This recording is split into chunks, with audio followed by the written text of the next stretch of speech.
The series of close finishes continues in the Indian Premier League. We saw yesterday Punjab Kings defend the lowest total in the IPL history, and today we had the first super over of this edition, the first in an IPL match since 2021. Delhi Capitals somehow just manages to snatch victory out of the jaws of defeat. It looked they were going to lose, but they forced the match into a super over and defeated Rajasthan Royals to pick up their fifth win.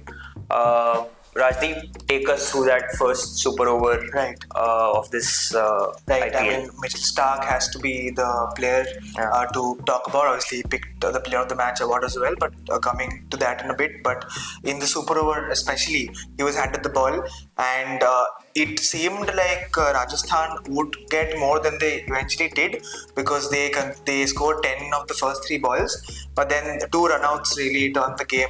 There was Jaiswal and Parag, who were the ones to get run out, and there was also a no ball there.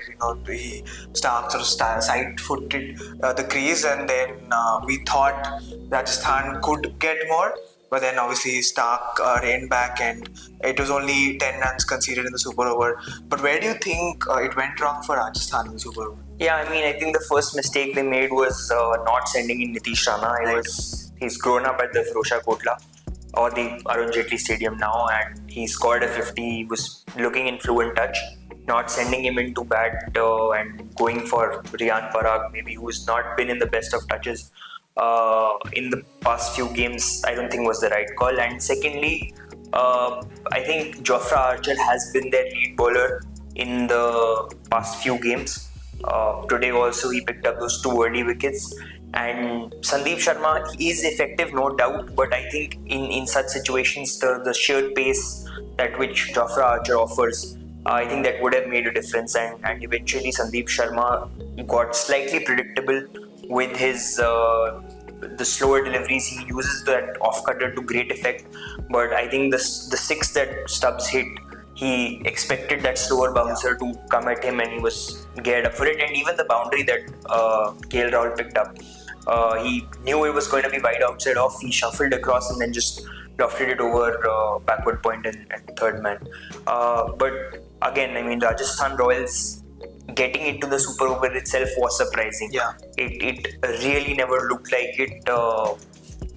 Take us to that last over from Mitchell Starc. Again, coming back to Stark, he needed Rajasthan needed 9 to win in the last over, and Stark did amazingly well. Yorker after Yorker, and he defended those 9 runs to force the match into a super over. Credit also goes to Mohit Sharma, because in those last 3 overs, 31 runs were needed by Rajasthan. And Mohit also did really well to, obviously concede not a lot of runs. He was called an old fox by the comms box, and he sort of did that. But then, but again, kudos goes to Starc and Mohit defending 31 runs in the last 3 overs. But as you mentioned, we did not really think it would go into super over. A couple of 50s in the Rajasthan batting lineup as well. So where do you think things went wrong for Rajasthan in the match? I mean, down to some neat bowling and planning from Delhi Capitals. Double whammy for Rajasthan Royals. They lost Sanju Samson in the power play, who was looking in some fluent touch. He had some side strain, looked as if it was a side strain. Tried to play on, but it just took one delivery after that physio check to realize that he's not in shape. He spoke after the match. He said they'll see how this goes. So it's still that 50-50 kind of a situation. And I think had Sanju Samson stuck around for a little longer, he had already had 61 runs for the opening wicket with Jaiswal. Jaiswal struck a 50, and then Nitish Rana consolidated on that. But I think, they lost those 2 wickets at very crucial points. Credit to Axar Patel. He's really marshaled his troops well. He stuck to the plans that they've made, and they've known what the strengths are. Like, as you mentioned, Mitchell Starc did not miss even a single Yorker. 6 out of 6 were in the block hole, and that is what I think Delhi Capitals needed today in that kind of a precarious situation. You mentioned Axar Patel. He obviously helped his team with a well-made cameo as well, 34 runs when they were batting, when they were putting up a score, and obviously that really helped them to score, put up the target. But what also helped was that final over from Sandeep Sharma. Very expensive, joint longest over in the IPL history, 11 balls, and that really sort of harmed these RR's chances in the match.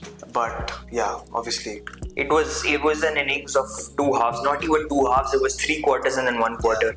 Akshar Patel got going with a 34 run cameo of 14 deliveries. One delivery was when he was dismissed, so it was technically 34 of 13. And Delhi Capitals was 111 after 15 overs. And Akshar Patel spoke at the post-match presentation, and he said that is when I opted for a strategic timeout, and I discussed it with Tristan Stubbs that this is when the innings begins.